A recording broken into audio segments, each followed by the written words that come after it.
Now, ETN running the ball. I mean, within the first few plays of the game, you could tell. Yes, he's ready to play football. He wants to win. He left Clemson. He just said, "I just want to come win." Yeah, he's gonna be special. We were fixing to get into a little part of this schedule for Clemson. We was talking about Clemson while he's getting his suitcases put up. He's been to the islands. Come off the tarmac. I heard y'all talking about only 2 or 3 returning on D. Did you come off the tarmac, our airport over there? Yeah. What is that?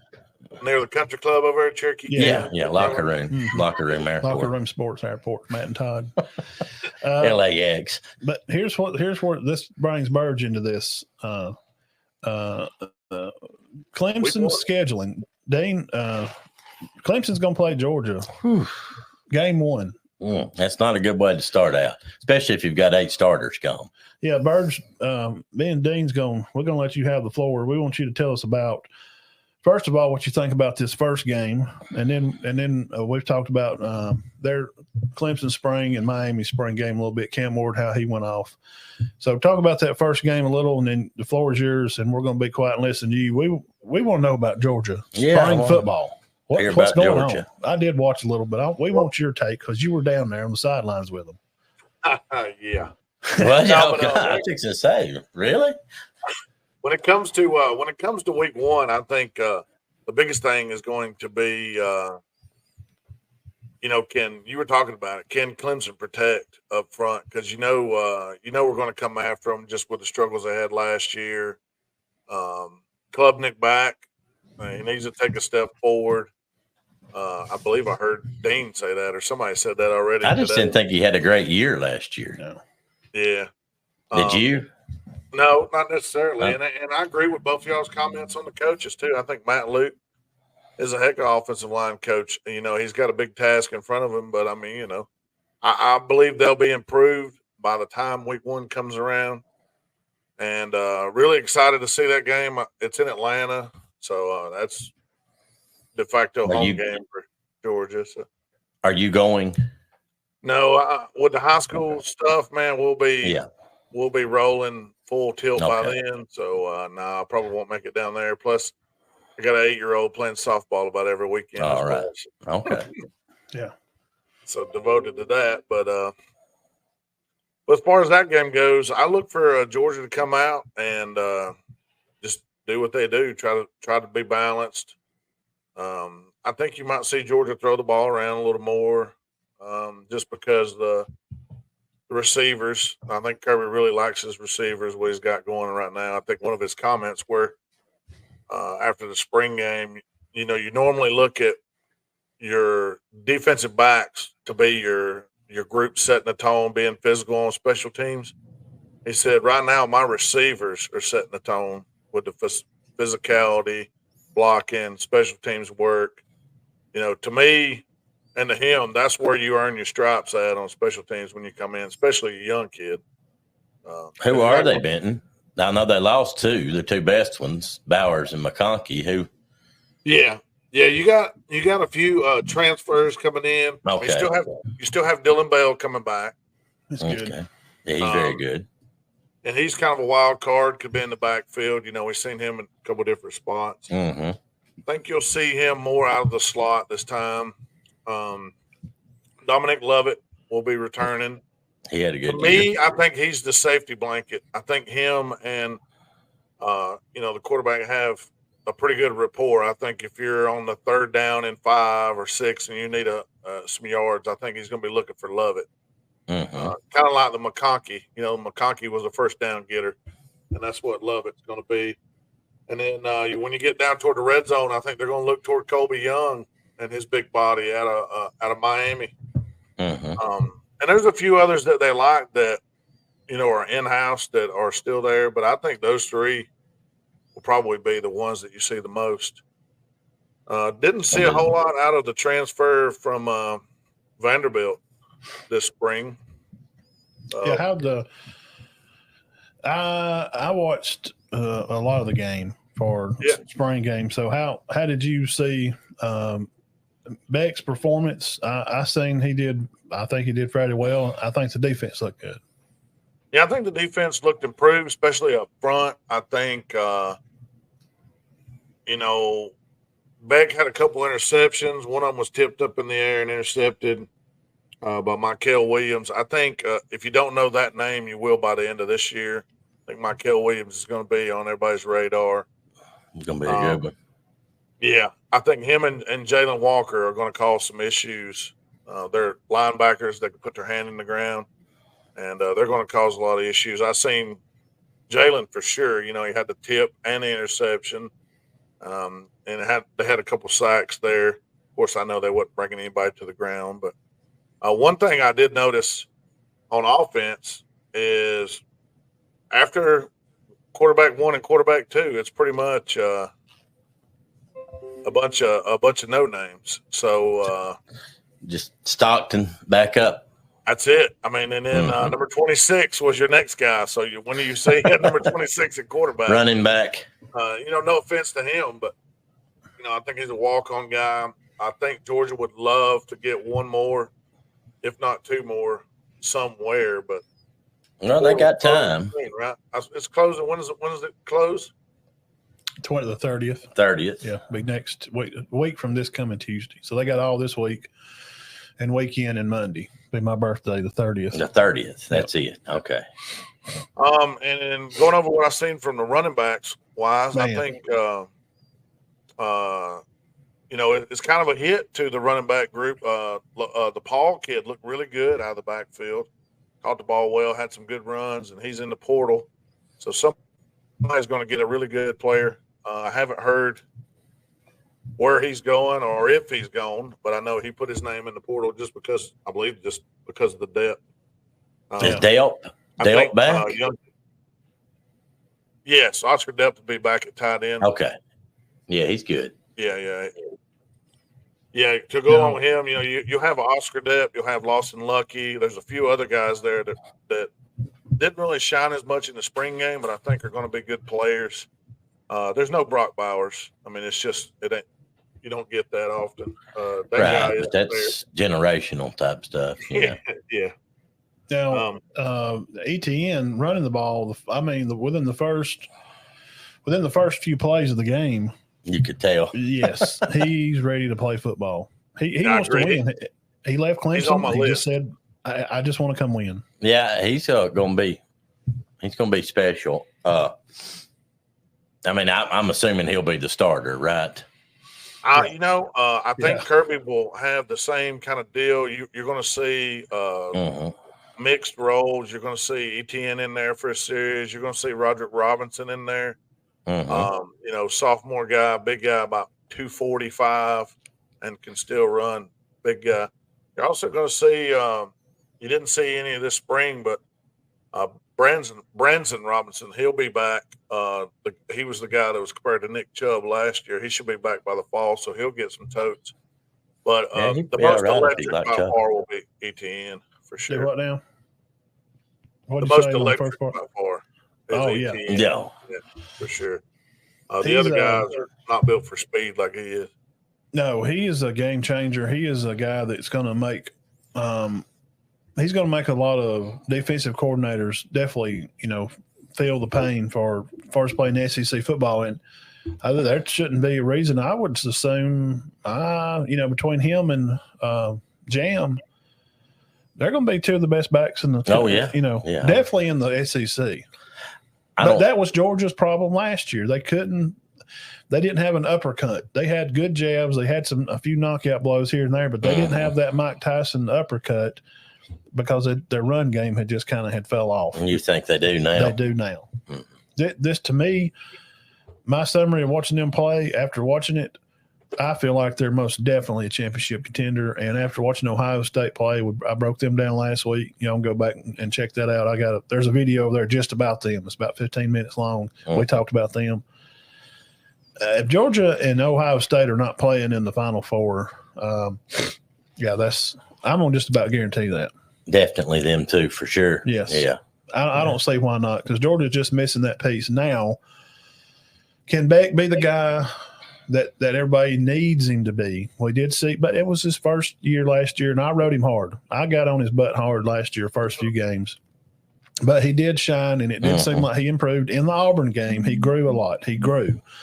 So how has that corresponded? I seen him throw the ball at the spring game at Dog Day. He's got a lot of zip on it. He was more – he seemed not as – he was a little hesitant last year somewhat. You know, like he maybe felt like he had a short rope because the room was so big. The room is a little smaller. He's got a year under his belt.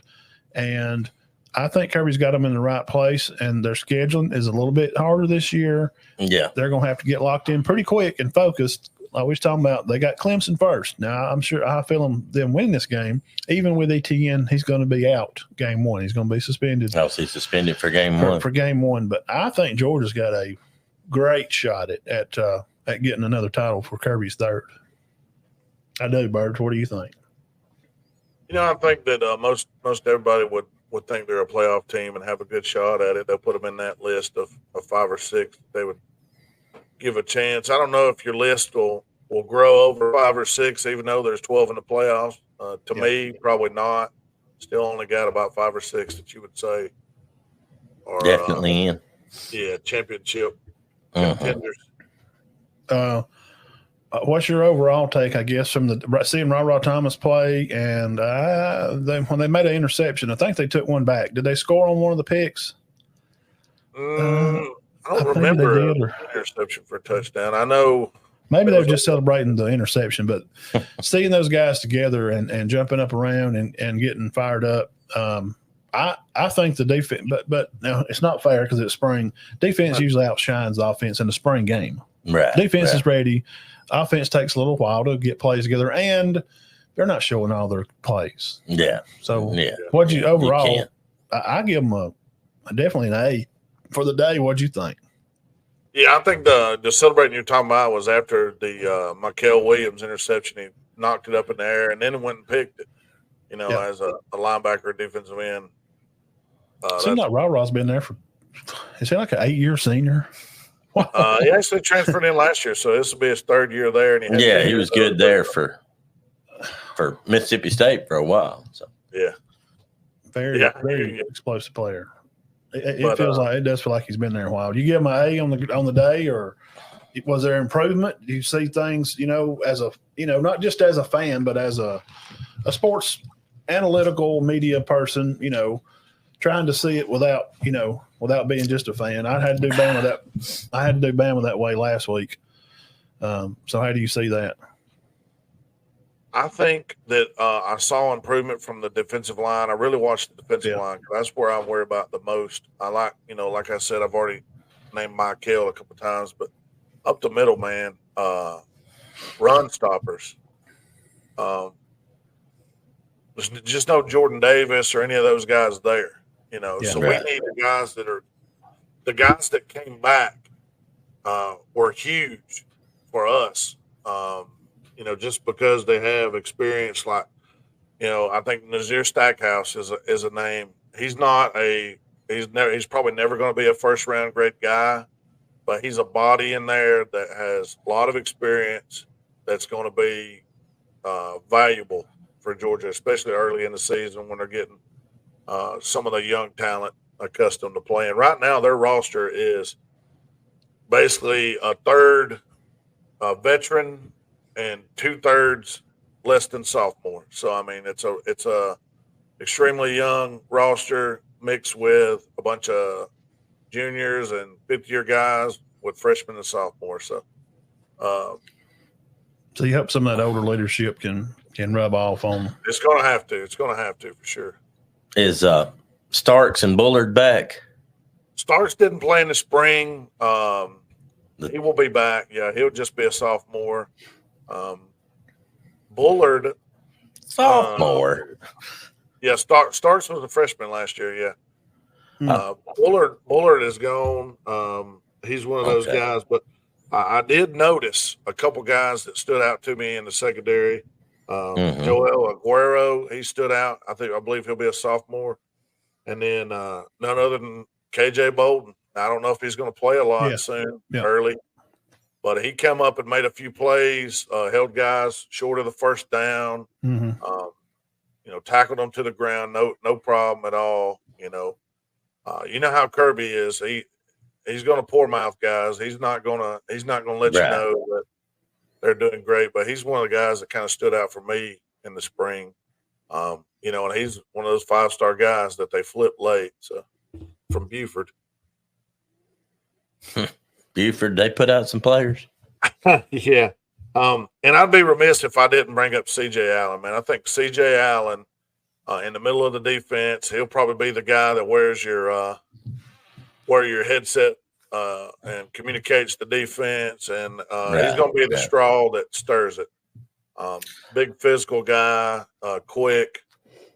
I'm not going to call him a Roquan Smith style yet, but I think he could fit that mold. I'm not sure if he's as fast as Roquan was, but he can make plays all over the field. I'm excited to watch CJ play.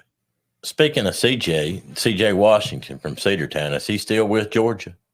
I believe so. I believe he was injured last year. I'm not sure of his status right now. I just didn't know if it's about time for him to maybe get some playing time. I didn't know if he transferred out. I just haven't heard a lot. But, Georgia's not an easy place to play. That doesn't mean you're garbage if you can't play for Georgia. No, absolutely not.